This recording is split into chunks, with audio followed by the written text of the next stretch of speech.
Hello, beauties. Welcome back to Midlife by Human Design. I am your host, Lori Lisai, in case you're new around here.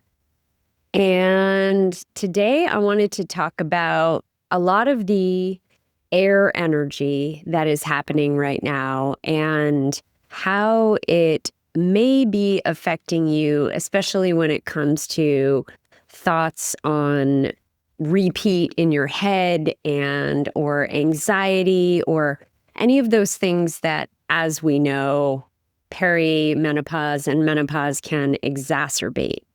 Um, Before I get to that, I just wanted you to note that obviously there are now ads on the podcast, which is a choice I made recently just about trying to monetize this podcast since I do put so much time into it each week. So I hope that they are helpful for you and maybe you'll find some great new products. I honestly have no idea. You just sort of sign up and then they put ads on that they think will match your audience. So it'll be interesting. Let me know. Send me a DM about what you're hearing and if it feels like a fit or if they're just like random things, because I'm really curious too. But anyway, I just wanted to name that, especially if you're listening to this as opposed to watching it on YouTube where you will not see those. So it's been a hot minute since we've talked specifically about perimenopause and menopause, and we haven't really talked much about the anxiety piece or where you can just really get in your head and have these thoughts on loop, especially as you're trying to fall asleep. I know that that can be a real challenge during this phase, and I just wanted to bring your attention to what's happening with the planetary weather because it doesn't necessarily mean that it will, but it could have an effect on the way that you are thinking. So Pluto has been in Aquarius for a while now, all of 2026, and May 6th, it's going to station retrograde, which is not a huge deal because it's one of the outer planets, and it's also one that goes retrograde for about half of every year that we have anyway. But what I will say is, number one, Pluto is the planet of transformation. It's the planet of death and rebirth. It's the planet of deep thoughts. So in Aquarius, you've got these themes of community and innovation and technology. So it going retrograde is this chance to review, right? It's this chance to come back around and rethink and reevaluate. And so it'll be interesting to see, I think, with the collective, what happens with AI in the second half of this year when Pluto is retrograde. But when it comes to your specific thoughts, I want you to look at where is Aquarius in your chart, in your astrology chart. And of course, if you don't have your chart, you can get that at my website, lorilisai.com. Go to get your chart, and just on the toggle switch, you can choose either an HD chart or you can choose an astrology chart. You can also get a connection chart. But choose the astrology chart, and it's set to Placidus right now. And looking at that, what house is Aquarius in for you? And then what are the themes of that house? And that might give you a little bit more information around things that you want to revisit during this retrograde time. And then we have Uranus that just entered Gemini. And this is a relatively important shift, and one that I think we will definitely be feeling as a collective, but also you may be feeling on a personal level, even more so potentially than the Pluto and Aquarius transit. And it's going to be here till 2033. But until then, we're in Gemini. And Gemini energy is very intellectual. It's the chatterbox of the zodiac. It likes to have fun, flirty conversations, but it also just likes to hear itself talk a bit. So, these two signs are both air signs, and air signs are signs that have that quality of, like, being out in the ether, being up, being not grounded, being just sort of in the dreaminess, right? And the thinking. And that energy definitely serves us. It helps us to feel inspired. It helps us to invite in new ideas. And when you are in this phase of life, in midlife, it can be a little tricky to have this energy playing out in the background when and if you're already in your head a lot about things. And back to the idea of the themes that may be coming up for you when it comes to Uranus in Gemini, looking at where Gemini is in your chart.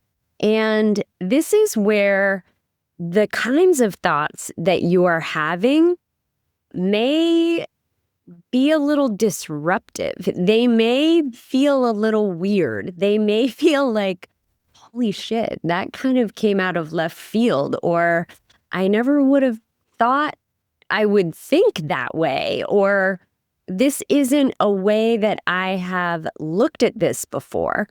And this is the transit that I feel is really, really important to focus on, especially given where you are in life right now at this midlife phase, because so much of midlife is about reevaluation. It's about looking at the life that you have built thus far and taking stock, asking questions. Is this what I want still? Is this the life that I wanted to build, or did I kind of build it by default? Is this the relationship I still want? Is this the house I still want? Is this the job I still want? All of these questions come up during midlife. And with Uranus and Gemini, your answers may surprise you, and the thoughts that you're having even may surprise you. And I want you to be aware that this is energetic weather playing out.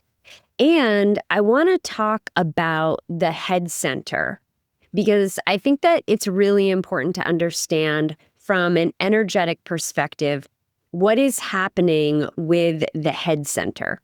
So if you're looking at your chart, this is your human design chart. At the very top of the chart is the triangle. That's called the head. The very top triangle at the top of the chart. And it has 3 gates in it. Only 3 gates, 3 numbers. And because it only has those 3 gates, there tend to be a lot more people in the world who have this entire center undefined. That's 70% actually of the world has this center undefined, means that that center is going to be white or not colored in. Only 30% of the population has this center defined, meaning it's colored in. So the head center is all about inspiration. As I said earlier, it's about asking questions. It's about mental pressure, which we'll get to in a second. It's about confusion and doubt and suspicion. All of these themes live in the head center. When you are defined in this center, then you have consistent access to these things. When you are undefined, like the majority, you have inconsistent access. What is really important to understand here is this idea of the pressure, because it is also one of the pressure centers. If you remember from past episodes, I've talked about the head and the root as being pressure centers, sort of like a pressure cooker. So the head center is this pressure to figure things out. It's like, I am looking for answers. I want the answers. What are the answers? And it asks lots of questions. Absolutely.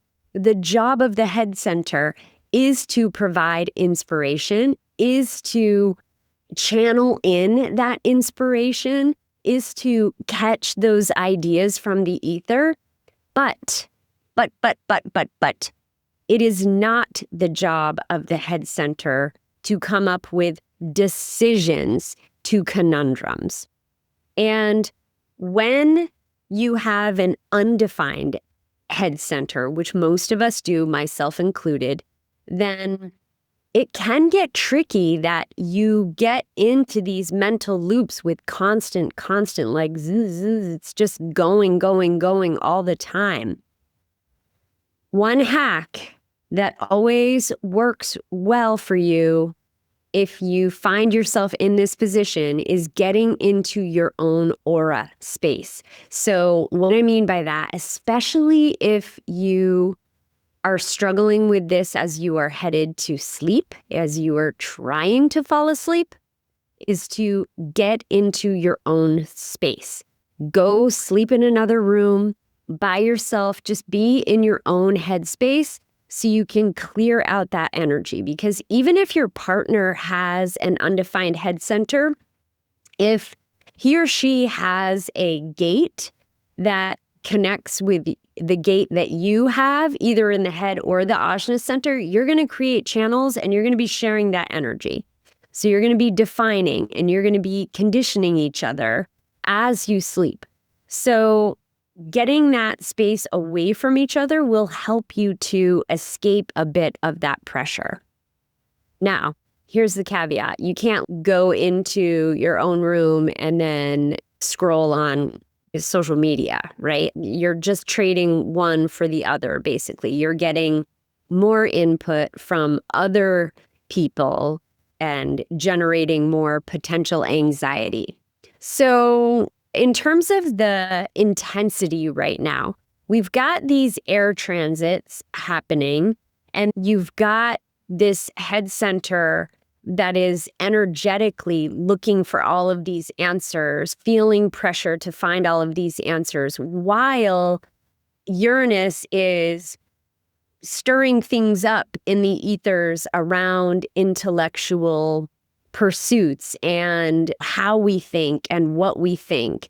And Pluto is lending a hand to transformation there and death and rebirth. So when I was just thinking about this, I was also thinking about how intense the world is right now, right? There's a lot of shit going on, and the fact is that we can see everything happening in real time. And I shouldn't say everything, because the thing is that all news has a bias, right? It's biased towards telling us the shitty things that are happening.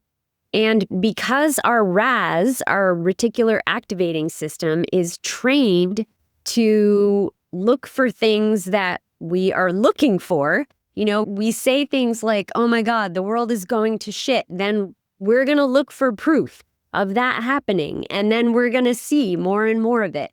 So with all of these things happening, it always comes back to awareness and understanding that, okay, this is what's happening in the energetic weather. Here is the potential. And plus also remembering that there is always a high expression of the potential and a lower expression of the potential. So how can you live more time in the higher expression? So I want to swing back around to this idea that your thoughts and what is going through your head is not actually how you're supposed to make decisions. And This is somewhat tricky for one of the authorities because they really do use their minds a lot in their decision-making process, but I'll get to that in a second. For 6 of the 7 authorities, I would say, your thoughts are not your authority, right? Your authority it's body-based. It is feeling into whether it's your emotional wave, whether it's your sacral, whether it's your spleen, whether it's talking it out, whether it's noticing patterns, whether it's following your heart. The mind is here to ask questions for you. It's here to inspire you. So when you're in bed and you're spiraling and starting to crash out or going down the rabbit hole with thoughts that you wish you were not thinking, it's an opportunity for you to stop, pause, and be like, oh, okay, my mind is doing that again. It's doing that thing again. It's in the spiral. How do I come back to being present in my body? How do I come back to gratitude? How do I come back to the idea that thoughts are not my truth? My truth is who I am, my higher self. That is my truth. My truth is not what is happening in this one tiny, tiny moment. And that mental pressure that you're feeling of like, oh, I got to make a decision. I have to know what to do. I have to figure this out. That does not equate to an urgency to act. It just equates to, there's my head doing its thing again. So the only caveat I will say is around mental projectors who do have either a defined Ajna and throat, or a defined head Ajna and throat, or a defined head and Ajna. And they need to talk things through in a supportive environment where they are feeling supported. But their head and or their Ajna can be defined. So they can be getting those very consistent thoughts. So I just wanted to put a caveat in there because it's not to say that you, if you are an environmental projector, should be making decisions based on what you think. You're still using your body to articulate, say out loud what you are thinking and listen to the resonance in your voice in order to gain clarity. So in terms of what do we do about this? Like, how do we be present? This goes back to grounding practices. And you actually have some keys in your chart about grounding and what you specifically should do to help you ground. If you want to get into that, though, book a reading with me. I will leave the link in the show notes because it's something far more personalized than I have time to get into on this podcast. But generally speaking, for grounding things, which I've talked about a lot on this podcast, things like coming back into your body. So slowing down in the moment, noticing your breath patterns, doing some box breathing, in for 4, hold for 4, out for 4, hold for 4, or whatever count you want to experiment with. Paying attention to physical sensations. What does your body feel like? In your mind's eye, go from the top of your head all the way to the tips of your toes, checking in with each separate body part to see, like, okay, what information are you giving to me right now? Consider a little less consuming of information, a little less scrolling, just less like feeding the beast, so to speak, feeding the monster and letting it kind of go awry. Do a detox, a social media detox or a screens detox if that serves you. Get outside. Put your feet in the grass if it's warm enough. Getting into nature and some quiet spaces, listening to the birds, getting into a space in nature that feels good to you, that feels nourishing. Because we are nature. When we can get out in nature, it it brings us back to ourselves. And kind of along the same veins, consider just slowing down. Is there anything you can do to slow the pace for yourself right now? I think about all of this air energy happening right now, and air tends to speed things up too. And we've got the year of the fire horse. So, like, there's a lot of energy saying, go, go, go. And while that is beautiful, it can also lead you into places that you didn't really intend to go just because you're making calls like on the fly, or you're making calls out of fear instead of based on your authority. So, to close, every human design chart is going to show you how you process pressure. Do you have a defined head or do you not? How you make decisions. What is your authority? If you want a more detailed overview of each of the authorities, just go back and listen to episode 2. I will link it in the show notes, but I run through all of the authorities and the things to know about the ins and outs there. And then just understanding like where you are most sensitive. You can look at your human design chart and understand that as well. And those 3 things will really help you to have more compassion for yourself when it comes to those mental loops that you get into, and help you start to see them almost as this separate part of you, maybe not so intertwined with your identity, but more like, okay, this is just almost like traffic going by. When you meditate, you're just watching your thoughts go by like cars on the road. And remember to check out your astrology chart as well for those themes. Where is Aquarius? Where is Gemini? And where is the air transit hitting your chart right now? And the 2 planets, Pluto and Uranus, how are they activating the themes of those houses right now? And remember that you already have a way to make decisions. It is called your authority. I really want to close with that note because I feel like it's something I can never remind you of enough, is trusting your authority, practicing with your authority, and understanding that your authority is here for you so you don't have to figure it all out. And of course, if you want to dive into this, book a reading with me. I would love to sit with you and break down what is happening in your human design and how can it help support you during this midlife phase.